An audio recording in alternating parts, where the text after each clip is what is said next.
김용환의 근현대사 똑바로 보기. 지난 시간에는 을사조약을 정면으로 다뤄봤었죠. 그러면 오늘은 무슨 이야기를 할 것이냐? 제목 자체가 을사조약 전야 거든요. 그러니까 을사조약 전의 배경을 살펴보는 이야기고요. 핵심적인 부제는 제가 망국은 도둑같이 오지 않았다 라는 이야기를 했어요. 즉 을사조약을 가능하게 했던 한중일의 역사 변화를 우리가 이해하고 탐구해 볼 필요가 있다 라는 것이 오늘의 주제라고 볼 수 있습니다.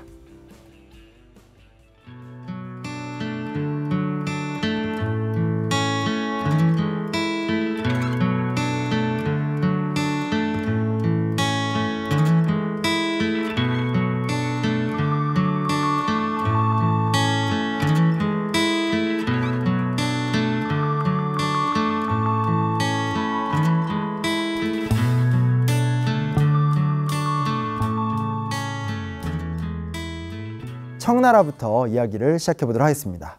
1840년 아편전쟁이라는 게 터져요. 영국에게 패배를 했고 난징조약을 통해서 개항을 하게 되죠. 그리고 조금 복잡한 과정을 거치긴 하는데 태평천국 운동을 진압했던 이용장을 중심으로 양문동이라고 하는 근대적 개혁을 단행합니다. 공장도 세우고 또 조선소도 세우는 등 근대적 개혁들을 실시했는데 1884년 베트남 전쟁을 통해서 또 그 이후에 1894년 청일전쟁을 통해서 완벽하게 무너지게 됩니다. 그러니까 나름대로 했던 개혁이라는 것이 아무런 의미가 없었다. 적어도 이 개혁만으로는 국가는 살릴 수 없었다는 것이 두 번의 전쟁을 통해서 확실하게 입증이 돼요.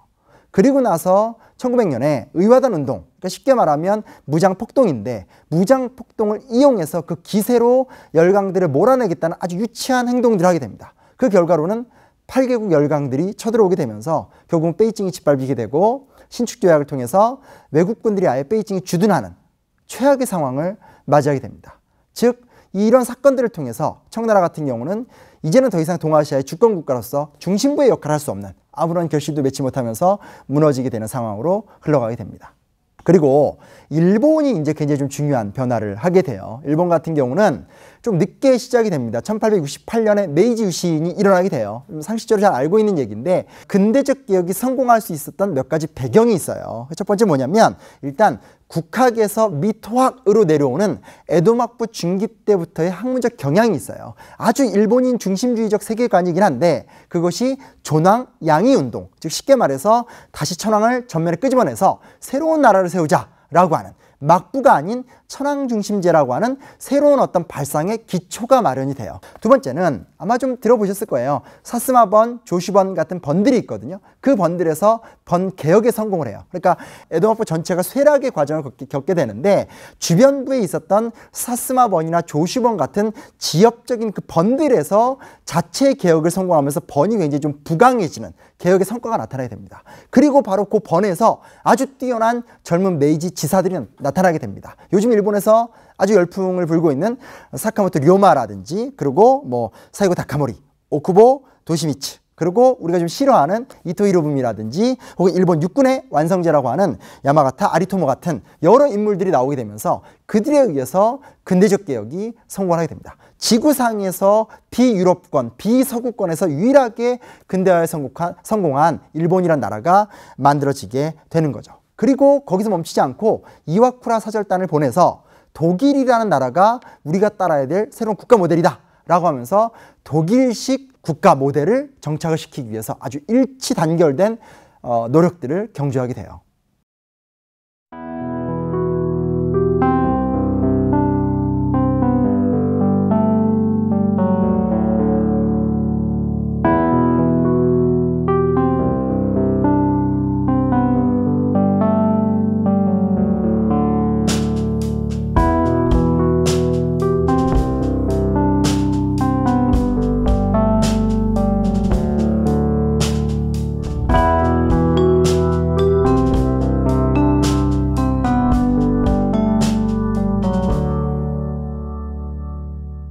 자, 그에 비해서 우리나라입니다. 1876년 강화도 조약을 맺게 되죠.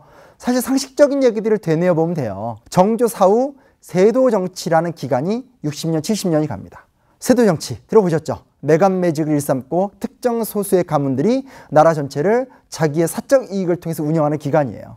그 기간 동안 효명세자라든지 뭐 정조위까지 좀 들어갈 수 있겠지만 정약용 그리고 김정희, 추사 김정희 이런 사람들 있죠. 개혁적인 인물들이 많은 노력들을 하게 되죠. 하지만 아주 짧은 노력들이었고요. 결국은 세도 정치 기간이 쫙 흘러가게 됩니다.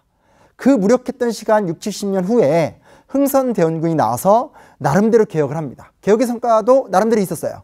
하지만 안타까운 사실은 뭐냐면 그 개혁적인 성과들이 있었음에도 불구하고 이미 때도 늦었고, 그리고 쇄국정책이라는 대외정책에서 사실 대원군이 전혀 적응을 못하거든요. 왜냐하면 그냥 조선적인 정통개혁가의 모습을 보여요. 그러니까 이 세 나라의 모양새 속에서 결국은 일본이 조선을 집어삼키기에 아주 쉬운 구조가 되는 거겠죠. 그래서 한마디로 정리한다면 일본만이 동아시아 3국 중에서 근대 국가가 된다. 그래서 역사를 바라보는 것은 짧게 어떤 사건이 일어났느냐가 아니라 그 이전의 몇십 년간의 역사, 또 국제관계의 역사를 함께 성찰할 때 참 의미가 있다는 생각이 들고요. 을사조약을 이해하는 것은 동아시아사를 이해할 때 조금 더 구체적으로 이해할 수 있고 의미가 있다라는 점을 좀 생각해 주시면 좋을 것 같아요.